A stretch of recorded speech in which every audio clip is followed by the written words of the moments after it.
We're joined from Cairo by the editor-in-chief of Al-Shorouk newspaper and Egyptian Senator, Mr. Ahmad Hussein.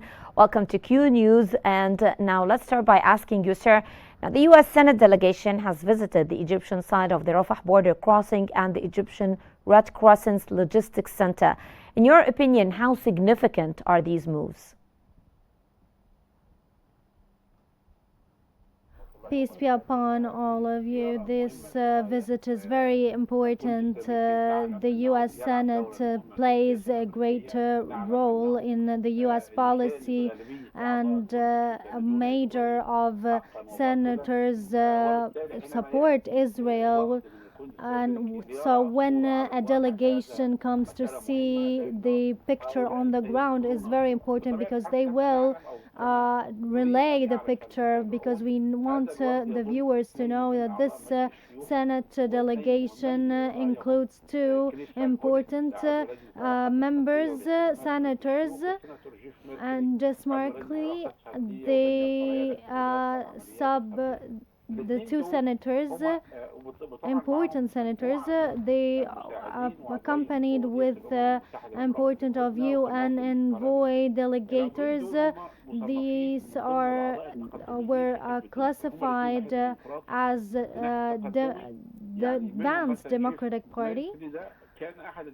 Joseph was one of Bernie Sanders' supporters and one of the Advanced Democrats. So both of them support Palestinian Arab stance, who see that Egypt plays a great role in aid delivery, and the problem is in Israel.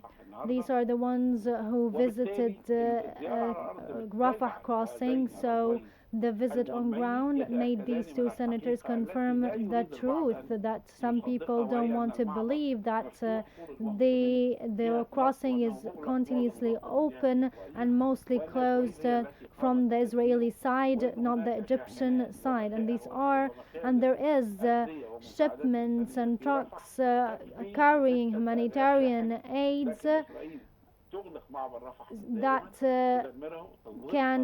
are enough for 6,000 trucks, but Israel insists of putting obstacles and restricting and hindering any aid delivery trucks heading to Karm Abu Salim crossing. Therefore, the two delegators praised the Egyptian role and listened to an explanation from the governor of North Sinai on how they prepare the shipments every day, whether from different organizations or different countries. The governor explained how they prepare the trucks, how they enter them, how the entry is. He explained the whole picture.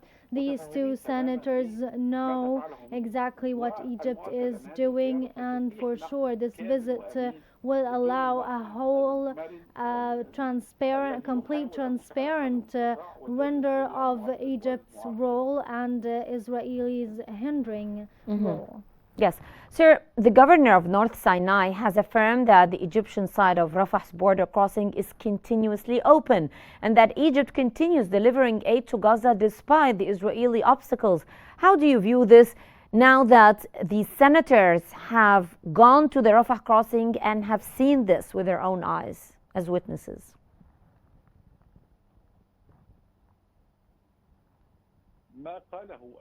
What the North Sinai governor said is the truth, but some of people unfortunately don't want to believe it and insist on looking the other side on this truth. Egypt, since the beginning of delivery of aid delivery, it was used to be entered through crossing, Rafah crossing, but Egypt entered the aid trucks through this crossing. Therefore, The Israeli side destroyed this crossing 4 times, and Egypt was rebuilding it until Israel occupied Salah ad-Din of Philadelphia crossing and Rafah crossing. This is why the main crossing has become Karm Abu Salam. Those who don't know the mechanism, the truck goes through Rafah with the path of the in parallel after 14 kilometers to Karm Abu Salam crossing. Israel then receive the trucks and put them in other trucks and restrict, hindering them, and sometimes they leave them to spoil. So Egypt's role is to prepare the trucks. The Red Crescent, the neighborhood countries volunteer. The Egyptians volunteer to prepare the trucks to send them to the crossing. And as we know, Israel likes to hinder and put an obstacle to hinder the delivery aid.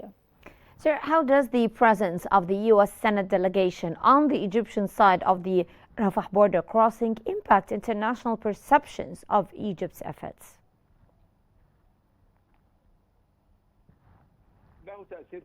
It has a great impact because once again these two senators are very important, very distinguished, has real vision, has a real understanding of the occupation. They speak a lot in the media, so they can relay the truth to the audience. This is the first point. Second, I wish or I hope that the foreign ministry prepare or arrange visits to those senators because those who don't know the truth may be easily influenced by the Israeli narratives. We want to convince those who are in contradiction to us to believe us. So when we do this, we'll have a great influence in addition to what took place today. And how significant is Egypt's role as a humanitarian gateway for Gaza through, of course, the Rafah crossing? And what are the political implications of Egypt keeping the Rafah border crossing open amid the Israeli restrictions? The Egypt role is known by everyone.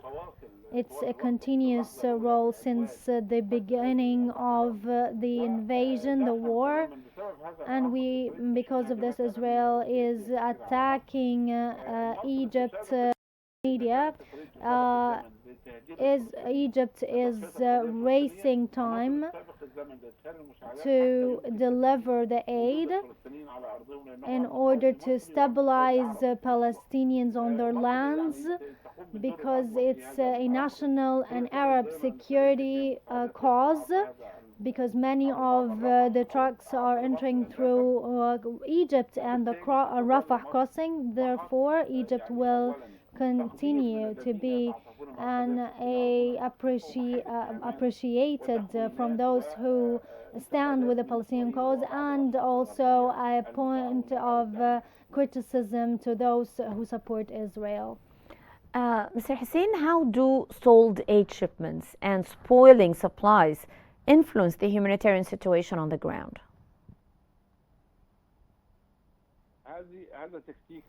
This is an Israeli tactic well known. Some narratives say that what reach Palestinians are not more than 20% of the whole aid. So Israel leaves the trucks to spoil and the supplies to spoil.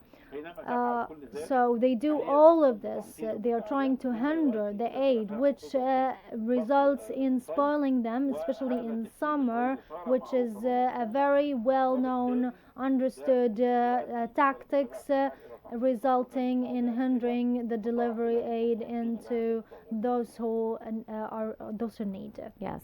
Well, that was Mr. Ahmaduddin Hussein joining us from Cairo. He is the editor-in-chief of Al-Shorouk newspaper and Egyptian senator. Thank you so much, sir, for joining us here on Q News.